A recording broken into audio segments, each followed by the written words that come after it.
Alright guys, welcome back to another video. I haven't made one for a long time and I apologize for that. But this one is definitely going to be something that a lot of people have been asking for. It's highly requested. Everyone just wants to learn how to do a handstand, and I'm finally bringing out a tutorial for you guys.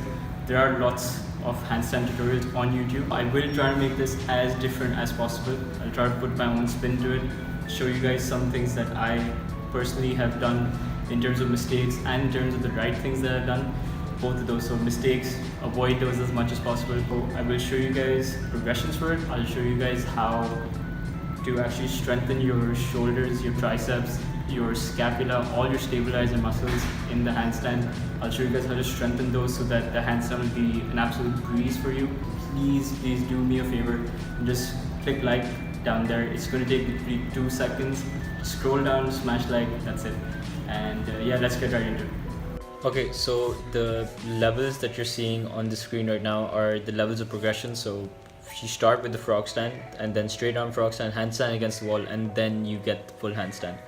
That's how you want to go about it. That's the different levels. And right now what you're seeing is how you should actually be gripping the floor. So you don't want a flat hand on the ground when you're trying to balance yourself in the handstand. That's the number one mistake that everyone makes. They keep flat hands against the floor. You want to make sure that you're trying to grab the floor. You're actually trying to squeeze the floor. So your fingers basically just become like this, like you're trying to squeeze it. So again, no flat hands. And now you're seeing the first level of progression, which is the frog stand. And all you're going to do is get your knees to get onto your triceps and hold yourself there. Try raising your hips and just try to start leaning forward. Start leaning forward and just find your balance from there. It's going to be lots and lots of trial and error. You guys will probably be falling a lot, but don't worry about that. Like, it's not that serious. Just keep trying to find your balance. Make sure that your hands are not flat on the floor. Make sure that they are slightly cambered. They are slightly bent like this. Actively try to grab the floor. Make sure not to fall into bad habits. Bad habit right now being flat hands. Yeah, so the bent arm, what you're seeing right now is just it's a little easier to balance because you don't require as much strength as when you're trying to do the straight arm frog stand, which you're going to see now. So yeah, the straight arm frog stand, just completely extended elbows. You want to make sure that they're completely fully straightened out, fully locked out elbows. No bent arms at all. And you're going to do the same thing as before, where you're going to get your knees onto your triceps and then try to just lean forward and hold yourself in place. This is going to be really stressful on your shoulders because you're leaning so far forward, but it will help a lot in getting the actual handstand. Okay, so now you're seeing the handstand against the wall. Amazing progression for the handstand, and it's going to really teach us good habits in terms of keeping ourselves in a complete straight line. You don't want to fall into any bent body positions. You want to compensate with your lumbar spine bending to hold yourself in place. You want to make sure that everything is in a straight line of your body. So yeah, keep your belly against the wall, keep your chest against the wall. Do not kick up to a handstand with your back facing the wall. It's going to cause bad habits, and it will cause you to start bending your back and stuff if you're not careful. So yeah, that is the handstand against the wall. Again, I walk back, my toes are pointed,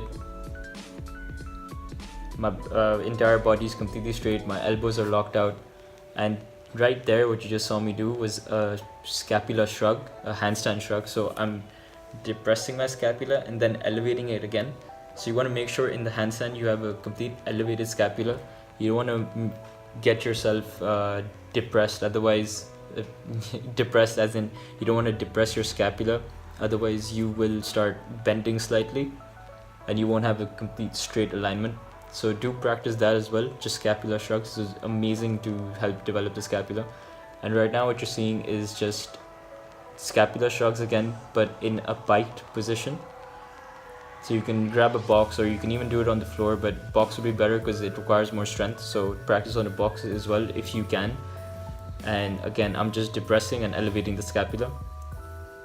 You could do this for reps just to strengthen up your scapula, to make sure that it's completely stable during the handstand.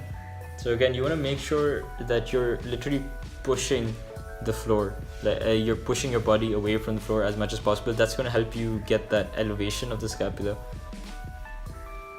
And right there, just elevate it.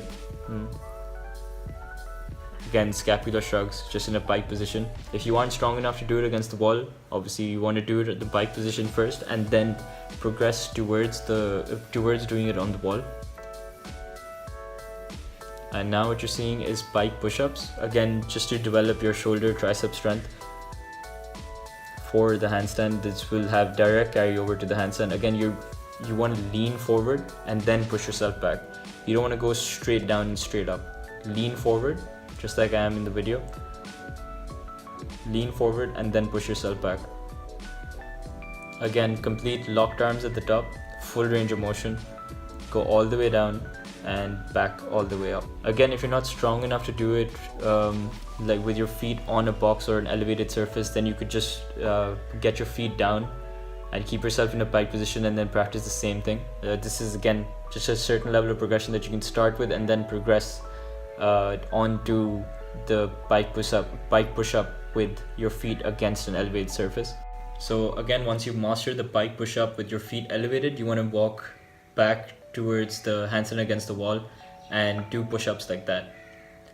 This is going to require a ton of strength, so do take your time on this, and it's going to be the same motion how you're going to get yourself to lean forward and then press yourself back. You don't want to go straight down and straight up.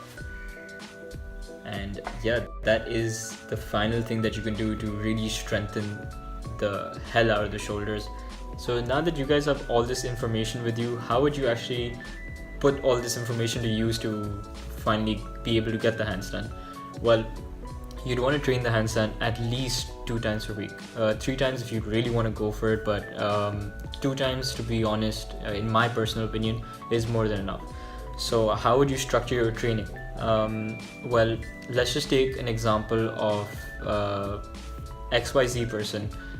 He or she can do a frog stand right now. So let's give this XYZ person a full training routine. So their first exercise would be a frog stand. Hold that in place for as long as they can for 4 sets. Their second exercise would be pike push-ups. Again, 4 sets, and they should shoot for getting at least 8 to 12 reps. Once they can get that 12th rep for all 4 sets, then they should probably move on to a harder progression, harder variation, which is the handstand push-ups against the wall. And then their third exercise would be in a pike position again, scapular shrugs. So just elevating and depressing the scapula, practicing that. So again, 3 sets for this. So yes, 4 sets for the first 2 exercises and 3 sets for the third exercise. And the fourth and final exercise, you would be doing a handstand against the wall and reinforcing all those good habits and holding this in place for 3 sets for as long as possible. So those good habits that I'm talking about when you're doing it against the wall is having complete straight alignment, making sure that your elbows are locked, making sure that your back is not bending, making sure that your toes are pointed, making sure that your scapula is completely elevated. All these good habits, and just keep training that position as much as possible.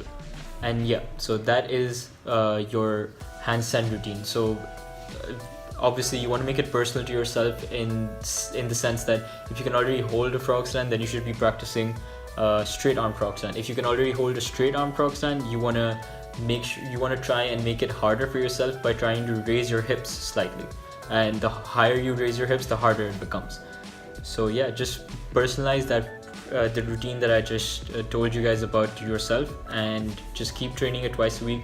Make sure that you are patient with it. Do not get impatient with training the handstand, because this entire skill, this entire movement is just about complete patience and always just having your mind in the routine, in the exercises, and not having your mind just go astray all the time. So I hope you guys enjoy this video. I hope you guys learned something useful again. So don't forget to like, don't forget to share this video with anyone who wants to learn how to do a handstand, and please comment down below any other tutorials that you would like to see in the future. And thank you. Bye bye.